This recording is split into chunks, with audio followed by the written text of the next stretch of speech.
Hello, perhaps you want to learn about films or find some early films to watch. I'm Professor Bruce Hinrichs, and in this video, I'm going to introduce you to German Expressionist films. Expressionism was an avant-garde modernist art movement that tried to present reality from a subjective perspective, distorting the world for emotional effect in order to evoke moods and ideas. Expressionism began in Germany and is often known as German Expressionism to separate it from other forms of Expressionism that developed later. This developed in the 1920s and was evident in painting and poetry and many other art forms, including films.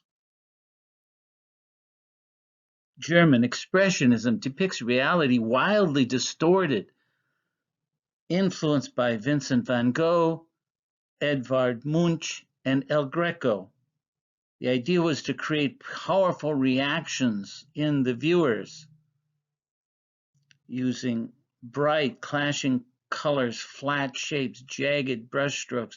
So the world does not look real in Expressionist art. It is exaggerated.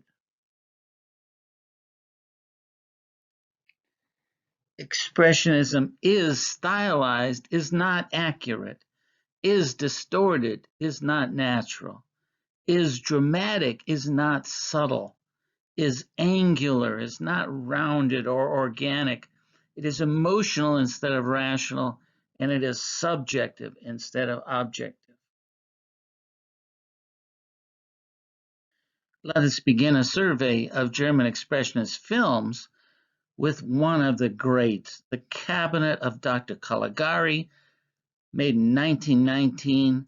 The sets were designed by artists who used the Expressionist style to evoke a sense of mood and, in many cases, fear or mystery.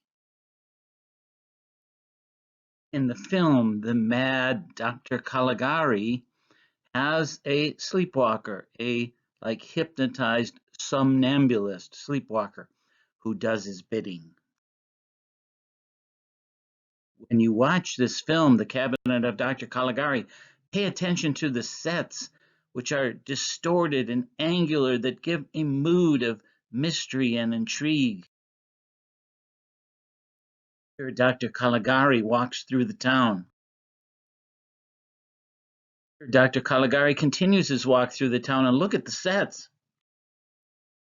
Here we see Dr. Caligari with his somnambulist, Caesar, who was played by Conrad Veidt, a very famous German actor who showed up in Hollywood films, including Casablanca.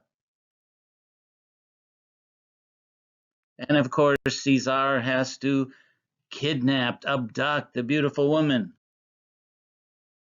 Here is the expressionist face of Caesar. And here the cabinet that Caesar slept in. And we see Caligari's house. Here Caesar moves through the streets of the town to abduct the girl. And here is the abduction scene where Caesar takes the beautiful girl. And Caesar carries the girl over the rooftops of the village. But of course, eventually the girl is saved. The Cabinet of Dr. Caligari was supposed to be made by famous filmmaker Fritz Lang, but he was too busy. But after reading the script, he said, let's make it a flashback, put a frame around it. So it starts out with someone telling this story, and then it goes back to that person at the end. So it makes it unclear to the viewer if these events that happened were true or not. It's a great movie. Be sure to watch it. Next, let's consider another German Expressionist film called The Golem, How He Came into the World, from 1920, also known as The Golem or Der Golem. In Jewish folklore, a golem is an animated being that is created from clay or mud. This movie tells the most famous of all the Golem stories. There's many Golem stories, but this story takes place in the 16th century. Rabbi Loew of Prague creates the Golem. The Golem is a metaphor from Jewish folklore that can be thought of as victim or villain or man or woman, sometimes both, and it is used to connote war or community or isolation, hope or despair, many different meanings that we can get from the Golem. Here we see Rabbi Loew creating the Golem,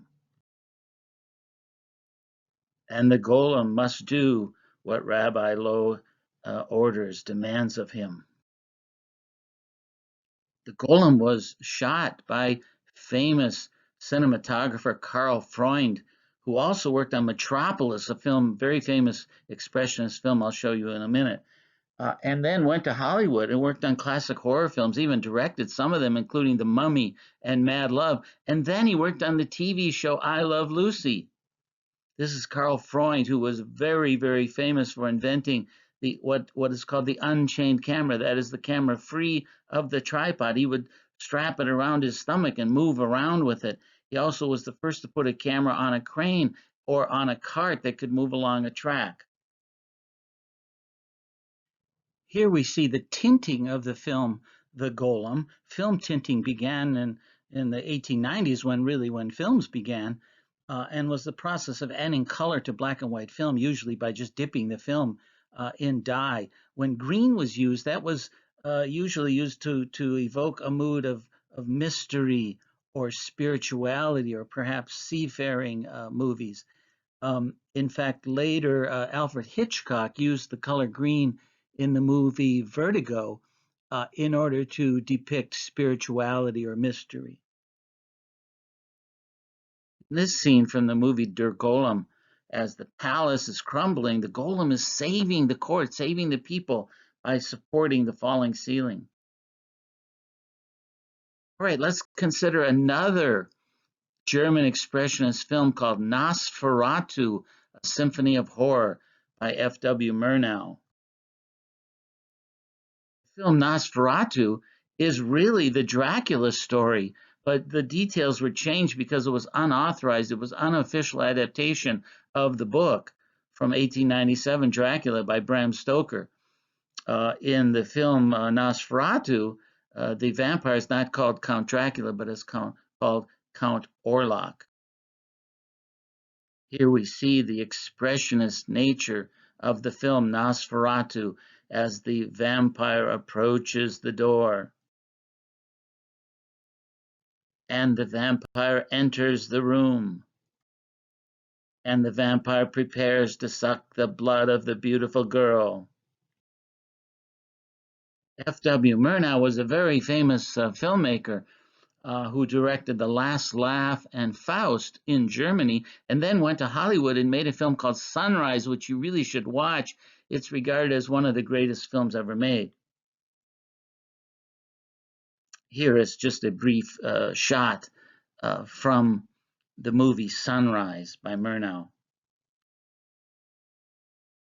Let's recommend one more German Expressionist film, the very, very amazingly great Metropolis by Fritz Lang.